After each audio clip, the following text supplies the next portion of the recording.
Hello, everyone. Today we are going to talk about youth mental health first aid and what exactly that means.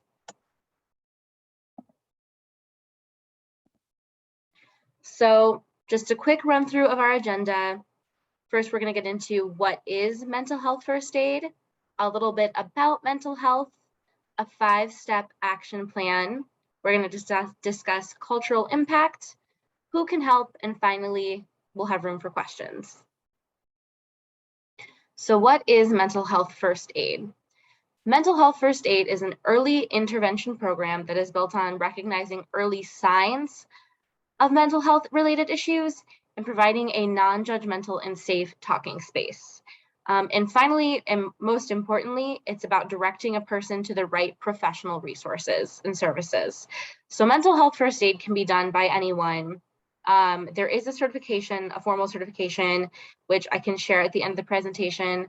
But really, it's just providing a space to talk and knowing what to do in case of emergency. Very similar to a physical first aid training, but just focused on mental health and wellness.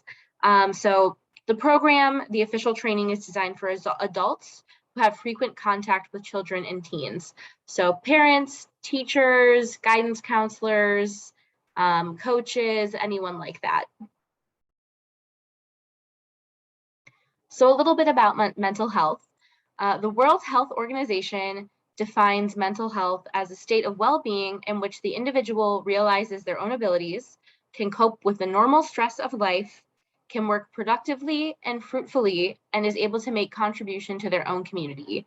So I really like this diagram below because it shows even with or without mental illness symptoms, you can have good and poor mental health at different times in your life. So I just kind of like the two-sided grid of it, that it's not just the absence of mental illness, that is good mental health.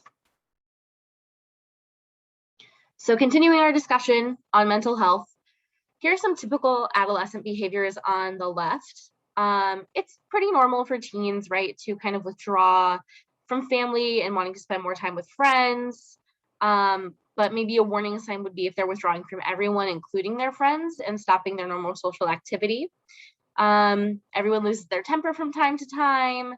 And as we grow, our interests change.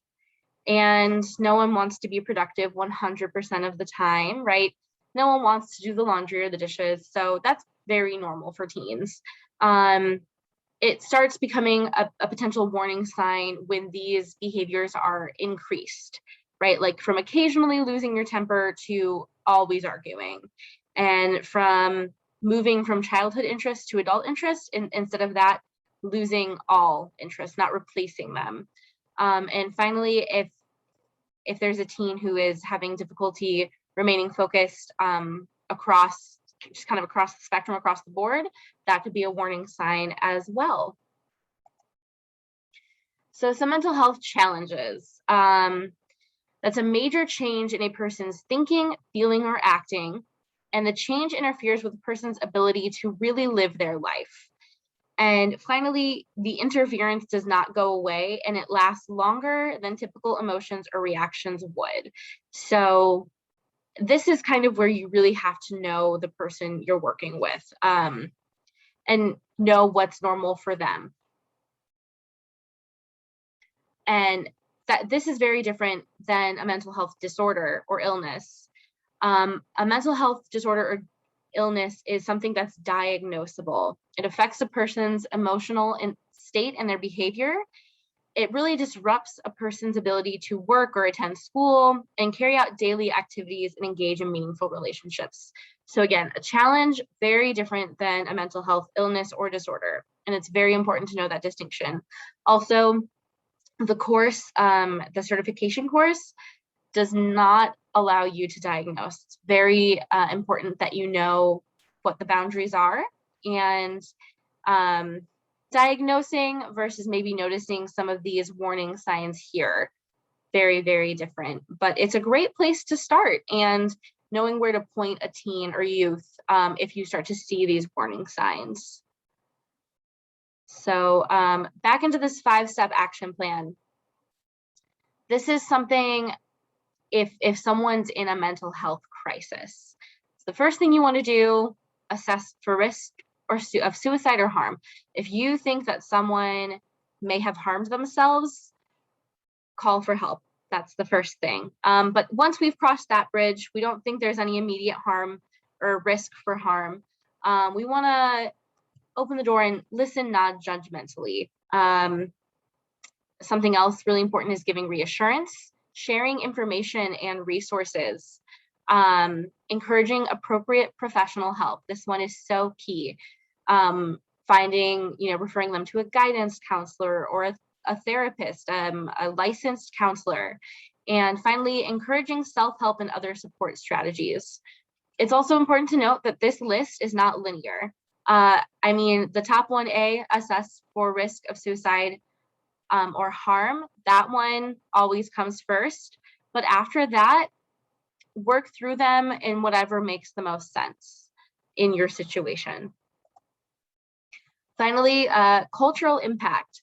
So how does culture impact our health? We know that it impacts our physical health from the foods that we eat and our health behaviors, our different values about health and healthcare, who we go to for support, what doctors we trust, and our overall outlook on what causes good and bad health, and really what health means to an individual can be impacted very largely on culture. And culture is not just where your family is from. Culture is shared patterns of behaviors, interactions, thinking, and understanding that are learned through the groups that we belong to and the identities that we hold.